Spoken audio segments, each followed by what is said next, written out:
ओम शांति। आज का मुरली है 30/11/2024। मीठे बच्चे सन सोच फादर, मन मत को छोड़ श्रीमत पर चलो, तब बाप का सो कर सकेंगे। प्रश्न है, किन बच्चों की रक्षा बाप जरूर करते ही हैं? उत्तर, जो बच्चे सच्चे हैं उनकी रक्षा जरूर होती है। अगर रक्षा नहीं होती तो अंदर में जरूर कोई न कोई झूठ होगा। पढ़ाई मिस करना, संशय में आना माना अंदर में कुछ न कुछ झूठ है। उन्हें माया अंगूरी मार देती है। दूसरा प्रश्न है, किन बच्चों के लिए माया चुंबक है? उत्तर, जो माया की खूबसूरती के तरफ आकर्षित हो जाते हैं उन्हों के लिए माया चुंबक है। श्रीमत पर चलने वाले बच्चे आकर्षित नहीं होंगे। ओम शांति। रूहानी बाप बैठ रूहानी बच्चों को समझाते हैं। यह तो बच्चों ने निश्चय किया है। रूहानी बाप हम रूहानी बच्चों को पढ़ाते हैं, जिसके लिए ही गायन है। आत्माएं परमात्मा अलग रहे बहुकाल, मूल वतन में अलग नहीं रहते हैं। वहाँ तो सब इकट्ठे रहते हैं। अलग रहते हैं तो जरूर आत्माएं वहाँ से बिछुड़ती हैं, आ करके अपना अपना पाठ बजाती हैं। सतो प्रधान से उतरते उतरते तमो प्रधान बनती हैं। बुलाते हैं पतित पावन, आकर हमको पावन बनाओ। बाप भी कहते हैं हम हर 5000 वर्ष के बाद आते हैं। यह सृष्टि का चक्र ही 5000 वर्ष है। आगे तुम यह नहीं जानते थे। शिव बाबा समझाते हैं तो जरूर कोई तन द्वारा समझाएंगे। ऊपर से कोई आवाज़ तो नहीं करते हैं। शक्ति या प्रेरणा की आदि की कोई बात नहीं। तुम आत्मा शरीर में आकर वार्तालाप करती हो। वैसे बाप भी कहते हैं मैं भी शरीर द्वारा डायरेक्शन देता हूँ। फिर उस पर जो जितना चलते हैं अपना ही कल्याण करते हैं। श्रीमत पर चलें व न चलें, टीचर का सुने व न सुने, अपने लिए ही कल्याण व अकल्याण करते हैं। नहीं पढ़ेंगे तो ज़रूर फेल होंगे। यह भी समझाते रहते हैं। शिव बाबा से सीख कर फिर औरों को सिखलाना है। फादर सोज सन, जिस्मानी फादर की बात नहीं, यह है रूहानी बाप। यह भी तुम समझते हो। जितना हम श्रीमत पर चलेंगे उतना वर्षा पाएंगे। पूरा चलने वाले ऊंच पद पाएंगे। नहीं चलने वाले ऊंच पद नहीं पाएंगे। बाप तो कहते हैं मुझे याद करो तो तुम्हारे पाप कट जाएं। रावण राज्य में तुम्हारे पर पाप तो बहुत चढ़े हुए हैं। विकार में जाने से ही पाप आत्मा बनते हैं। पुण्य आत्मा और पाप आत्मा जरूर होते हैं। पुण्य आत्मा के आगे पाप आत्माएं जाकर माथा टेकती हैं। मनुष्यों को यह पता नहीं है कि देवताएं जो पुण्य आत्मा हैं वही फिर पुनर्जन्म में आते आते पाप आत्मा बनते हैं। वह तो समझते हैं यह सदैव पुण्य आत्मा है। बाप समझाते हैं पुनर्जन्म लेते लेते सतो प्रधान से तमो प्रधान तक आते हैं। जब बिल्कुल पाप आत्मा बन जाते हैं तो फिर बाप को बुलाते हैं। जब पुण्य आत्मा है तो याद करने की दरकार नहीं रहती। तो यह तुम बच्चों को समझाना है, सर्विस करनी है। बाप तो नहीं जाकर सबको सुनाएंगे। बच्चे सर्विस करने लायक हैं तो बच्चों को ही जाना चाहिए। मनुष्य तो दिन प्रतिदिन असुर बनते जाते हैं। पहचान न होने कारण बकवास करने की भी देरी नहीं करते हैं। मनुष्य कहते हैं गीता का भगवान श्री कृष्ण है। तुम समझाते हो वह तो देहधारी हैं, उनको देवता कहा जाता है। श्री कृष्ण को बाप नहीं कहेंगे। यह तो सब फादर को याद करते हैं ना। आत्माओं का फादर तो दूसरा कोई होता नहीं। यह प्रजापिता ब्रह्मा भी कहते हैं निराकार फादर को याद करना है। यह कॉर्पोरियल फादर हो जाता है। समझाया तो बहुत जाता है। कई पूरा ना समझ सककर उल्टा रास्ता ले जंगल में जाकर पड़ते हैं। बाप तो रास्ता बताते हैं स्वर्ग में जाने का, फिर भी जंगल तरफ चले जाते हैं। बाप समझाते हैं तुमको जंगल तरफ ले जाने वाला है रावण। तुम माया से हार खाते हो, रास्ता भूल जाते हो, तो फिर उस जंगल के कांटे बन जाते हो। वह फिर स्वर्ग में देरी से आएंगे। यहाँ तुम आए ही हो स्वर्ग में जाने का पुरुषार्थ करने।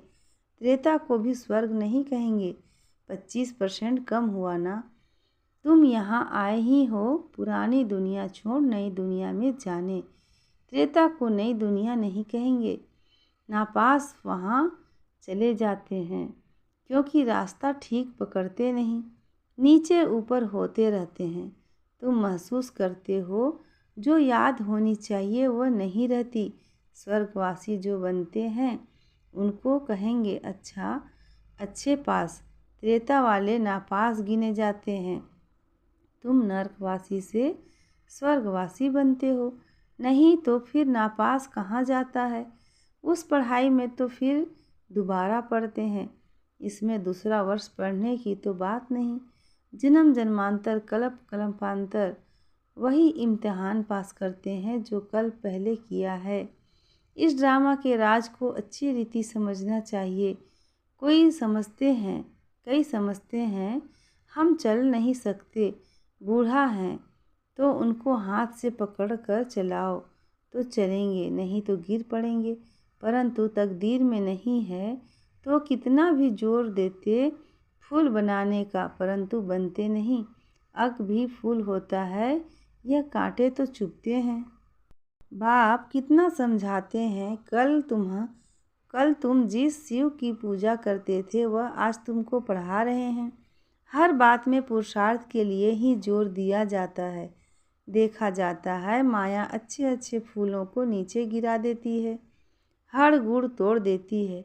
जिसको भी ट्रेटर कहा जाता है, जो एक राजधानी छोड़ दूसरे में चला जाता है, उनको ट्रेटर कहा जाता है। बाप भी कहते हैं मेरे बनकर फिर माया का बन जाते हैं, तो उनको भी ट्रेटर कहा जाता है।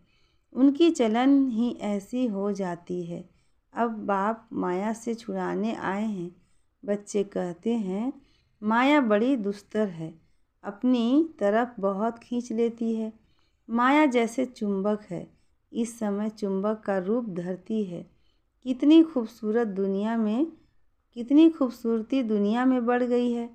आगे यह बाइस्कोप आदि थोड़े ही थे। यह सब 100 वर्ष में निकले हैं। बाबा तो अनुभवी है ना, तो बच्चों को इस ड्रामा के गुह्य राज को अच्छी रीति समझाना चाहिए। हर एक बात एक्यूरेट नुदी हुई है। 100 वर्ष में यह जैसे बहिष्ठ बन गया है। अपोजिशन के लिए तो समझा जाता है। अब स्वर्ग और ही जल्दी होना है। साइंस भी बहुत काम में आती है। यह तो बहुत सुख देने वाली भी है ना। वह सुख स्थायी हो जाए उसके लिए इस पुरानी दुनिया का विनाश भी होना है। सतयुग के सुख है ही भारत के भाग्य में। वह तो आते ही बाद में है, जब भक्ति मार्ग शुरू होती है। जब भारतवासी गिरते हैं तब दूसरे धर्म वाले नंबरवार आते हैं। भारत गिरते गिरते एकदम पट पर आ जाता है। फिर चढ़ना है, यहाँ भी चढ़ते हैं फिर गिरते हैं। कितना गिरते हैं बात मत पूछो। कोई तो मानते ही नहीं है कि बाबा हमको पढ़ाते हैं। अच्छे अच्छे सर्विसेबल जिनकी बाप महिमा करते हैं वह भी माया के चंबे में आ जाते हैं। कुश्ती होती है ना, माया भी ऐसे लड़ती है, एकदम पूरा गिरा देती है। आगे चल तुम बच्चों को मालूम पड़ता जाएगा। माया एकदम पूरा सुला देती है। फिर भी बाप कहते हैं एक बार ज्ञान सुना है तो स्वर्ग में ज़रूर आएंगे, बाकी पद तो नहीं पा सकेंगे ना। कल पहले जिसने जो पुरुषार्थ किया है वह पुरुषार्थ करते गिरे हैं। ऐसे ही अब भी गिरते और चढ़ते हैं। हार और जीत होती है ना। सारा मदार बच्चों का याद पर है। बच्चों को यह अखूट खजाना मिलता है। वह तो कितना लाखों का दिवाला मारते हैं। कोई लाखों का धनवान बनते हैं, सो भी एक जन्म में, दूसरे जन्म में थोड़े ही इतना धन रहेगा। कर्म भोग भी बहुत है, वहाँ स्वर्ग में तो कर्म भोग की बात होती नहीं। इस समय तुम 21 जन्मों के लिए कितना धन जमा करते हो। जो पूरा पुरुषार्थ करते हैं पूरा स्वर्ग का वर्षा पाते हैं। बुद्धि में रहना चाहिए, हम बरोबर स्वर्ग का वर्षा पाते हैं। यह ख्याल नहीं करना है कि फिर नीचे गिरेंगे, यह सबसे जास्ती गिरे अब फिर चढ़ना ही है। ऑटोमेटिकली पुरुषार्थ भी होता रहता है। बाप समझाते हैं, देखो माया कितनी प्रबल है, मनुष्यों में कितना ज्ञान भर गया है। अज्ञान के कारण बाप को भी सर्वव्यापी कह देते हैं।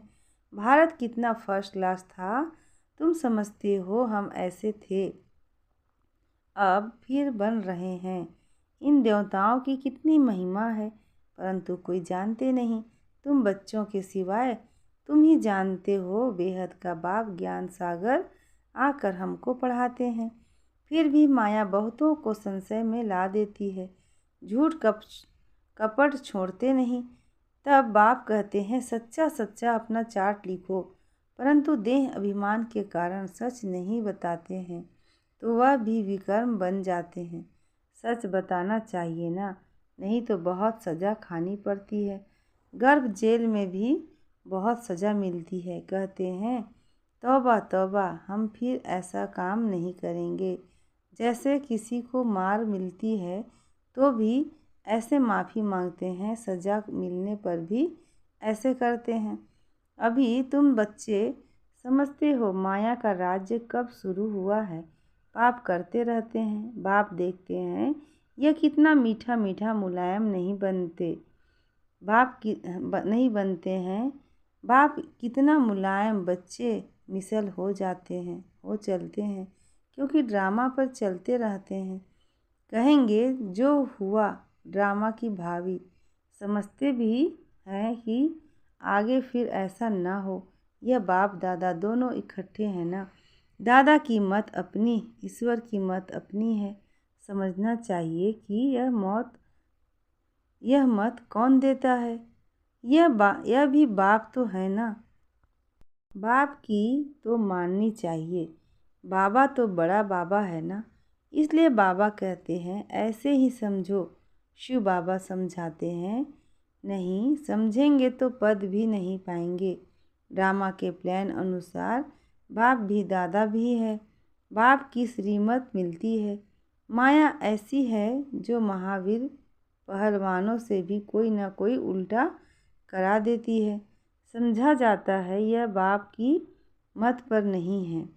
खुद भी फील करते हैं, मैं अपनी आसुरी मत पर हूँ। श्रीमत देने वाला आकर उपस्थित हुआ है, उनकी है ईश्वरीय मत। बाप खुद कहते हैं, इनकी अगर कोई ऐसी मत मिल भी गई तो भी उनको मैं ठीक करने वाला बैठा हूँ। फिर भी हमने रथ लिया है ना, हमने रथ लिया तभी इसने गाली खाई है, नहीं तो कभी गाली नहीं खाई। मेरे कारण कितनी गाली खाते हैं, तो इनकी भी संभाल करनी पड़े। बाप रक्षा जरूर करते हैं, जैसे बच्चों की रक्षा बाप करते हैं ना। जितना सच्चाई पर चलते हैं उतनी रक्षा होती है, झूठे की रक्षा नहीं होती। उनकी तो फिर सज़ा कायम हो जाती है। इसलिए बाप समझाते हैं, माया तो एकदम नाक से पकड़ कर ख़त्म कर देती है। बच्चे खुद फील करते हैं माया खा लेती है तो फिर पढ़ाई छोड़ देते हैं। बाप कहते हैं, पढ़ाई ज़रूर पढ़ो। अच्छा कहाँ किसका दोष है, जिसमें जैसा जो करेगा सो भविष्य में पाएगा, क्योंकि अभी दुनिया बदल रही है। माया ऐसे अंगूरी मार देती है जो वह खुशी नहीं रहती है। फिर चिल्लाते हैं, बाबा पता नहीं क्या होता है। युद्ध के मैदान में बहुत खबरदार रहते हैं कि कहाँ कहाँ अंगुरी ना मार दे। फिर भी जास्ती ताकत वाले होते हैं तो दूसरे को गिरा देते हैं, फिर दूसरे दिन पर रखते हैं। यह माया की लड़ाई तो अंत तक चलती रहती है। नीचे ऊपर होते रहते हैं। कई बच्चे सच नहीं बताते हैं। इज्जत का बहुत डर है। पता नहीं बाबा क्या कहेंगे। जब तक सच बताया नहीं है तब तक अगले आगे चल ना सके। अंदर में खटकता रहता है। फिर वृद्धि हो जाती है। आप यही सच कभी नहीं बताएंगे। कहा दो हैं तो समझते हैं, यह बाबा को सुनाएंगे तो हम भी सुना दें। माया बड़ी दुस्तर है। समझा जाता है उनकी तकदीर में इतना ऊंच पद नहीं है तो सर्जन से छिपाते हैं। छिपाने से बीमारी छूटेगी नहीं। जितना छिपाएंगे उतना गिरते ही रहेंगे। भूत तो सब में है ना।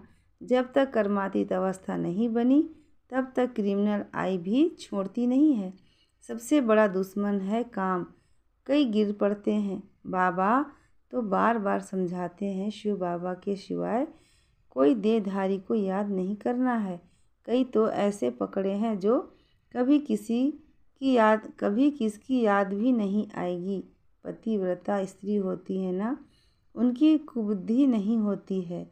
अच्छा, मीठे मीठे सिकी रधे बच्चों प्रति माता पिता बाप दादा का याद प्यार और गुड मॉर्निंग।